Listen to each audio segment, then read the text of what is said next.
আজকে আমি আপনাদের জন্য একটি ভিডিও নিয়ে আসলাম। তো ভিডিওটা হলো যে আপনারা কিভাবে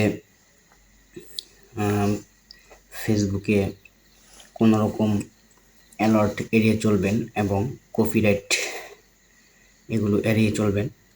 তো যাই হোক, আমি ভিডিওটা আপনাদের শেখার জন্য নিয়ে আসলাম। যদি ভালো লাগে ভিডিওটা, আপনারা একটু শেয়ার করবেন আর অন্য একজনে দেখতে যেন পারে, তার কাছে পৌঁছে দিবেন শেয়ারের মাধ্যমে। তো যাই হোক, প্রথমে আপনারা প্রবেশ করবেন আপনাদের ফেসবুক অ্যাপসে প্রবেশ করার পর আপনারা এই যে থ্রি ডটে চাপ দিবেন।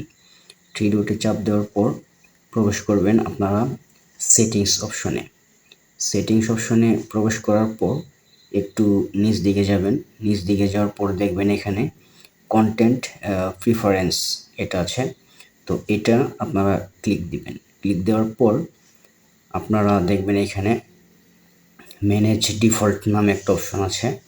তো ম্যানেজ ডিফল্টস এখানে গিয়ে দেখবেন যদি সোলেস থাকে তাহলে তো ভালো, আর যদি এখানে এই যে ডিফল্ট থাকে তো আপনারা এটা সোলেজ এই অপশনটা সিলেক্ট করে এখানে দিবেন। তারপর এই যে নিচেরটাও এরকমভাবে দিবেন, তারপর এই যে তার নিচেরটাও এরকমভাবে দিবেন। দেখেন এখানে হচ্ছে লো কোয়ালিটি কন্টেন্ট যদি আপনি ভুলেও আপলোড করেন তাহলে ফেসবুক কিন্তু অটোমেটিক আপনার কন্টেন্টটি তারা রিমুভ করে দেবে। তারপর এখানে কিছু আনঅরিজিনাল কন্টেন্ট যদি আপনারা শেয়ার করে ফেলেন, তারপর এখানে আপলোড করে ফেলেন, তাহলে কিন্তু ফেসবুক নিজে থেকে আপনার এই কন্টেন্ট তারা রিমুভ করে দেবে। তারপরে সেন্সিটিভ কন্টেন্ট এগুলোও একই রিমুভ করে দেবে তারা অটোমেটিক। যদি আপনি এখানে কিছু সেন্সিটিভ কন্টেন্ট যদি আপনারা আপলোড করে ফেলেন ভুলে, তাহলে ফেসবুক কর্তৃপক্ষ কিন্তু অটোমেটিক এটা রিমুভ করে দেবে। তো যাই হোক, আমার ভিডিওটা যদি আপনাদের ভালো লাগে একটু শেয়ার করবেন, আর যারা ইউটিউব থেকে দেখতেছেন তারা একটু সাবস্ক্রাইব করবেন।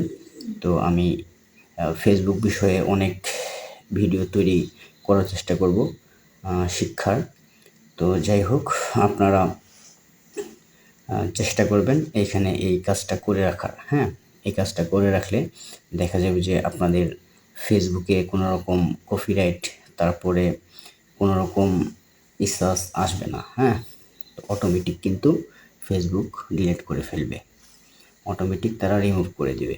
তো যাই হোক, এই কন্টেন্টটা যদি আপনাদের ভালো লাগে তাহলে অবশ্যই শেয়ার করবেন। আর বলি, যারা ইউটিউব থেকে দেখতেছেন একটু সাবস্ক্রাইব করবেন, লাইক দিবেন, আর আমার চ্যানেলটা নতুন, পাশে থাকবেন সবসময় আশা করি। তো যাই হোক, আজকে এই পর্যন্তই।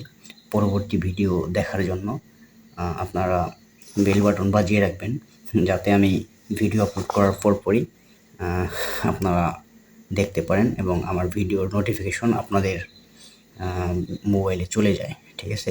তো সবাইকে ধন্যবাদ। ভালো থাকবেন, সুস্থ থাকবেন। আমি সবসময় একটা কথা বলি, কাজ করেন, ধৈর্য ধরে কাজ করেন, সফলতা ইনশাল্লাহ আসবেই।